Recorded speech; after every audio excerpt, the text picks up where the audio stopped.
지금부터 마음과 정성을 모아 대림절 네 번째 주일 예배를 시작하겠습니다. 사도신경 하심으로 우리의 신앙을 고백하도록 하겠습니다. 나는 전능하신 아버지 하나님 천지의 창조주를 믿습니다. 나는 그의 유일하신 아들 우리 주 예수 그리스도를 믿습니다. 그는 성령으로 잉태되어 동정녀 마리아에게서 나시고 본디오 빌라도에게 고난을 받아 십자가에 못 박혀 죽으시고 장사된 지 사흘 만에 죽은 자 가운데서 다시 살아나셨으며 하늘에 오르시어 전능하신 아버지 하나님 우편에 앉아 계시다가 거기로부터 살아있는 자와 죽은 자를 심판하러 오십니다. 나는 성령을 믿으며 거룩한 공교회와 성도의 교제와 죄를 용서받는 것과 몸의 부활과 영생을 믿습니다. 아멘.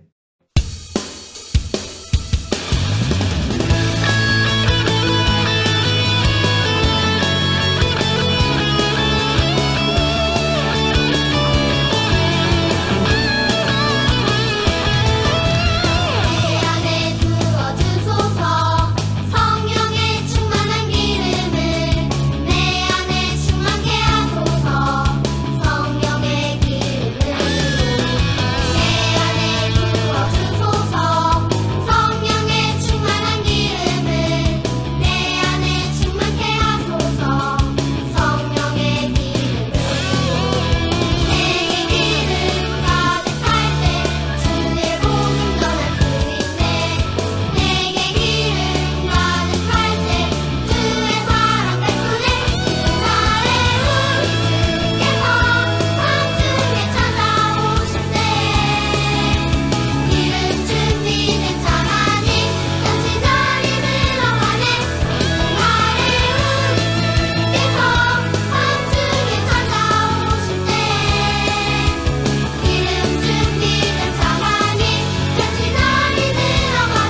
예배를 위해서 함께 기도하겠습니다. 사랑과 은혜가 많으신 하나님 아버지, 오늘도 우리를 불러주시고 예배의 자리로 나아가게 하시니 감사를 드립니다. 대림절 우리 주님을 기다리며 기대하며 나아가는 우리 모든 친구들 위해 함께하여 주시고, 사도 요한에게 성령님께서 감동하셨던 것처럼 오늘 예배를 감동 있는 예배로, 하나님의 성령이 함께하시는 그런 감격적인 예배로 삼아 주시옵소서. 하나님께서 오늘도 우리에게 함께해 주시고, 코로나로 어렵고 힘든 시기에도 우리의 마음을 붙들어 주시고 우리가 할 수 있는 일을 잘 감당할 수 있도록 도와주시옵소서. 오늘 예배의 처음부터 마지막까지 주님께서 주관하여 주실 줄 믿으며 예수님의 이름으로 기도합니다. 아멘. 오늘 우리에게 주신 하나님의 말씀은 요한계시록 5장 1절에서 5절까지 말씀입니다. 내가 보매 보좌에 앉으신 이의 오른손에 두루마리가 있으니 안팎으로 썼고 7인으로 봉하였더라. 또 보매 힘있는 천사가 큰 음성으로 외치기를, 누가 그 두루마리를 펴며 그 인을 떼기에 합당하냐 하나, 하늘 위에나 땅 위에나 땅 아래에 능히 그 두루마리를 펴거나 보거나 할 자가 없더라. 그 두루마리를 펴거나 보거나 하기에 합당한 자가 보이지 아니하기로 내가 크게 울었더니, 장로 중에 한 사람이 내게 말하되 울지 말라. 유대 지파의 사자 다윗의 뿌리가 이겼으니 그 두루마리와 그 7인을 떼시리라 하더라. 아멘.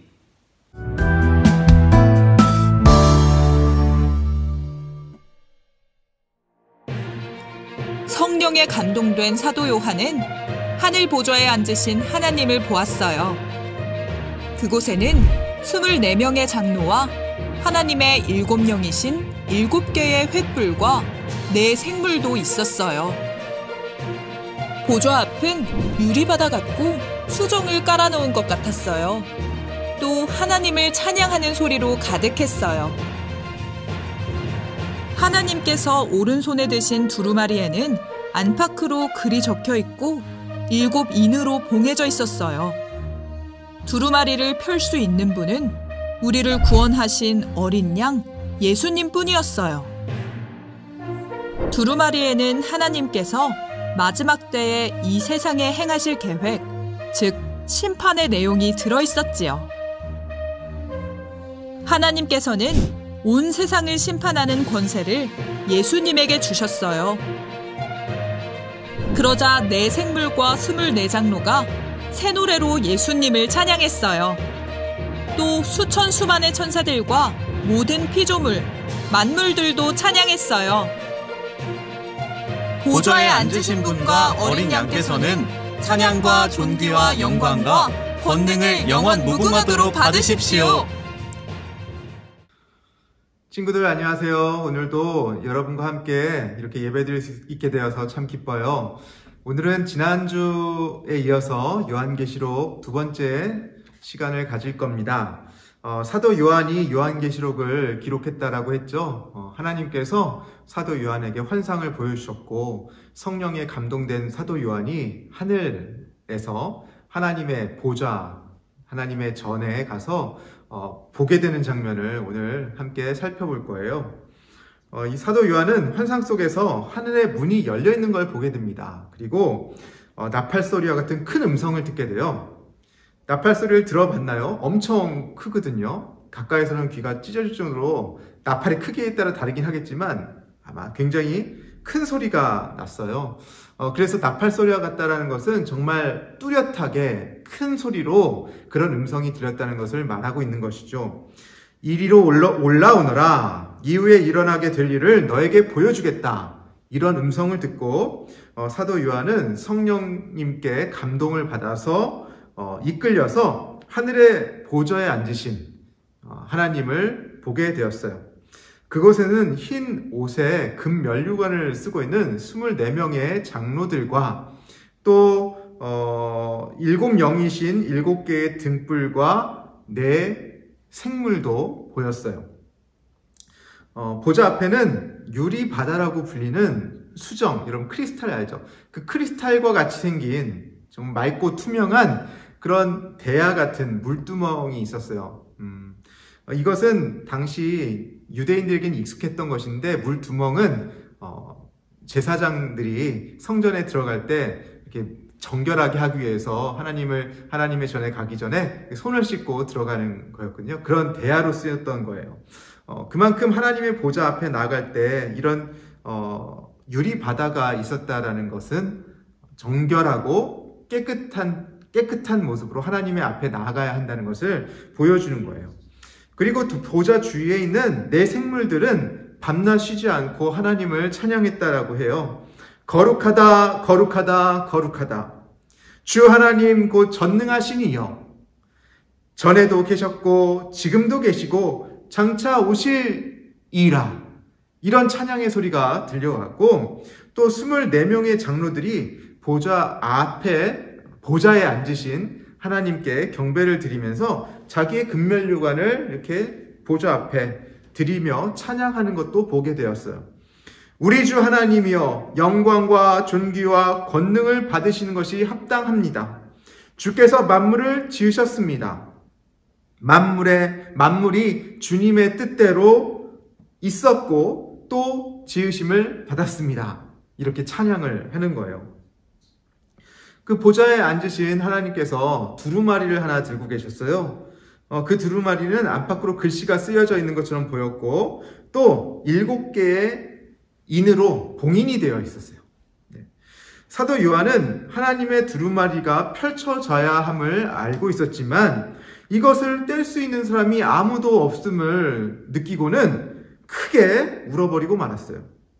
거룩하신 하나님의 오른손에 들린 이 두루마리를 펼쳐야 하는데, 이 세상에서는 이 두루마리에 손댈 수 있는 의인이 아무도 없는 것이죠. 그래서 크게 속이 상해서 울어버리고 말았어요.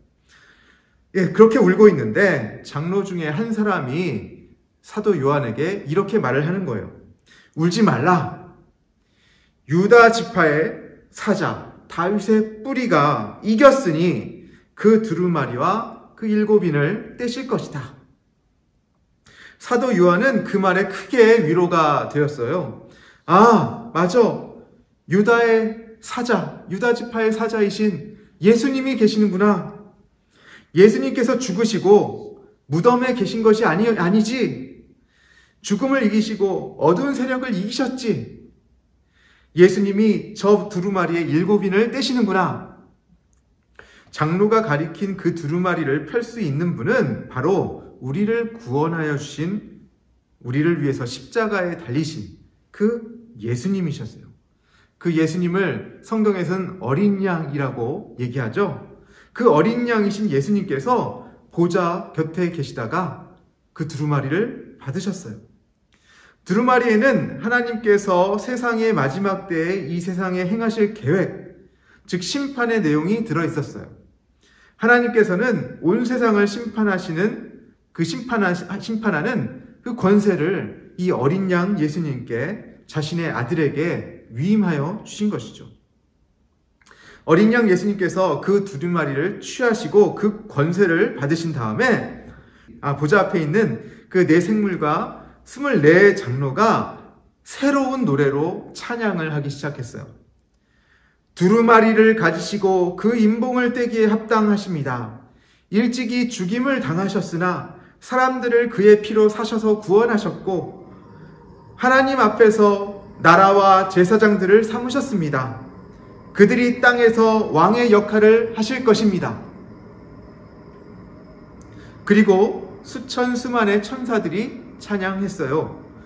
죽임을 당하신 어린 양은 능력과 부와 지혜와 힘과 존귀와 영광과 찬송을 받으시기에 합당하십니다. 하늘 위에, 그리고 땅 위에, 땅 아래, 바다 위에 온 세계의 피조물들이 함께 또 찬양했어요. 보좌에 앉으신 분과 어린 양께서 찬송과 존귀와 영광과 권능을 영원 무궁토록 받으십시오. 여러분, 사도 요한이 보았던 것은 하늘의 예배였어요. 우리를 위해 십자가 위에서 피를 흘리신 어린 양 예수께서 하나님 아버지로부터 권한을 받으셨고, 그 권한은 무엇이냐면 세상을 심판할 권한이었어요. 우리는 대림절이 예수님의 오심을 기다리는 절기라고 배웠어요. 예수님의 오심을, 이미 오신 예수님을 기억하고 또 다시 오실 예수님을 기대하며 기다리는 것이죠. 이미 예수님 오셨잖아요. 2000년 전에 이 땅에 오셔서 우리를 위하여, 여러분들을 위하여 피를 흘리시고 십자가를 지시고, 그리고 죽으셨으나 3일 만에 다시 살아나신, 부활하신 예수님, 그 예수님께서 우리와 함께 지금 계시고, 그죠? 우리의 예배를 받으시는 분이시죠. 그 예수님이 다시 이 땅을 심판하시기 위해 오신다는 거예요. 초대교회로부터 우리는 그 다시 오실 예수님을 기다리며, 기도하며, 기대하며 나가는 것이죠. 그래서 그리스도인들은 심판이라고 할 때, 심판이란 단어는 되게 무시무시하고 되게 두려움을 주는 단어일 수도 있어요. 왜냐하면 심판 그러면 잘못한 것을 벌을 받도록 이렇게 판결을 내리고, 또 억울한 사람은 그 억울함으로부터 풀려주는 아주 지엄한, 무서운 혹은 공정해야 하는 그런 두려운 자리잖아요. 그런데 우리는, 여러분, 저와 우리가 지금, 우리가 하나님 앞에 죄인입니까? 예, 우리는 하나님 앞에 죄인이죠. 동시에 우리는 예수님의 피값으로 구원을 받은 하나님 앞에 의인임을 기억해야 해요. 그래서 우리는 날마다 잘못을 하고 또 연약해서 넘어지기도 하고 또 죄를 짓지만, 그 죄가 예수님의 십자가로 인하여서 오늘 우리가 회개하며 또 나아갈 때 이미 2000년 전에 십자가에서 해결되었음을 믿는 사람들이에요. 그러니까 우리는 죄인이면서 동시에 의로운 사람들인 거죠. 하나님이 보실 때 우리는 의인인 거예요. 그러니까 그리스도인들은 세상에 다시 오실 예수님을 기대하며 기도하며 예배하는 거예요. 우리는 죄인이 아니라 하나님께서는 우리의 죄를 기억하지 않으시고 우리를 깨끗한 자로, 의인으로 삼아주셨기 때문이에요. 우리가 잘나서가 아니라 우리가 정말 스스로 선행을 잘하고 세상에 좋은 일을 많이 하고 또 인정받는 그런 의인이 아니라 주님께서 우리의 죄를 담당하여 주셨기 때문에, 그 피로 우리를 깨끗하게 씻어주셨기 때문에 우리가 용납받은, 하나님에게 용납받은 의인이라는 거예요. 그러니까 우리가 그 믿음을 가지고 있기 때문에 주님께서 다시 오셔도 우리는 구원받은 자의 백성으로서, 구원받은 자로서, 하나님의 백성으로서 그렇게 하나님을 예배할 수 있고 하나님의 심판을 기다릴 수 있는 거예요. 예수님의 십자가를 바라보며 회개하며 오늘을 거룩하게 살아가는 우리들은, 하나님의 백성들은 하나님께서 더 이상 죄를 묻지 않으신다고 약속하셨어요. 하나님의 보좌 앞에서 이루어지고 있는 하늘의 예배, 그 예배를 사도 요한이 바라보고 있고, 그 감격적인 예배를 성령 하나님께서 사도 요한에게 보여주심을 통해서 기록하였고, 또 우리도 그렇게 볼 수 있게 되는 거죠. 이 요한계시록은 감격적인 하나님의 예배, 그리고 장차 오셔서 이 땅을 정의롭게 심판하실 그 하나님의 모습, 예수님의 모습을 우리에게 보여주고 있는 거예요. 사랑하는 친구들, 여러분들이 우리 예수님을 믿고 또 나아가길 원합니다. 어떤 상황 속에서도 이것 한 가지를 반드시 기억하세요. 우리 예수님께서 여러분을 사랑하셨고, 지금도 사랑하시고, 앞으로도 계속해서 여러분을 사랑하실 거예요. 그리고 여러분을 위해서 그 흘리신 2000년 전의 피가 오늘도 여러분에게 효력이 있고, 그 피로 인해서 우리는 죄인으로 생각하지만 하나님께서 우리를, 그 죄를 깨끗하게 씻어주셨다는 의인으로서의 여러분을 기억하시기 바라요. 로마의 황제에 의해 박해를 받고 있던 초대교회 성도들이 늘 기도하며 찬양했던 게 이거예요. 마라나타! 마라나타! 이게 무슨 뜻이냐면 주 예수여 어서 오시옵소서 라는 거예요. 예수님 어서 오세요! 이렇게 기도할 수 있었던 이유는 그들이 비록 지금은 박해를 받고 있지만 정의로우신 하나님, 그 하나님께서 우리를 다시 구원하실 것이다. 그 정의로우신 예수님께서 이 땅을 심판하실 때 우리의 의로운 백성을 구원하시고 악한 저 로마 황제나 악한 권력을 멸하여 주실 것이다. 이미 하늘에서는 사단의 무리가 예수님에 의해서 완전히 멸망하는 것이죠. 패한 거예요. 그럴 때 이 땅에서도 하나님의 나라가 거룩하게 완전히 새롭게 이루어질 것을 바라며 기도하며 찬송했던 것이죠. 사랑하는 우리 친구들 여러분, 요한계시록은 이렇게 우리에게 때로는 두려움을 주는 모습도 있지만 아니에요. 당시의 성도들은 이 요한계시록의 말씀을 듣고 위로를 받았어요. 그리고 감격했어요. 하늘의 예배, 그 천상의 예배를 보면서 아, 나도 그래, 하나님을 온전히 예배해야지, 어린 양이신 우리 주 예수님을 예배해야지. 그리고 우리에게 지금 비록 우리가 고난을 받고 힘들지만 그 예수님께서 우리를 구원하실 거야. 그 예수님께서 우리를 완전히 새롭게 하실 거야. 이런 희망을 갖고 있었던 것이죠. 대림절 네 번째 주일에 우리는 예수님을 기다리고 기대합니다. 이제 곧 성탄절도 다가오잖아요. 성탄절은 우리가 흥청망청 즐겁게 선물 받고 그런 날이 아니에요.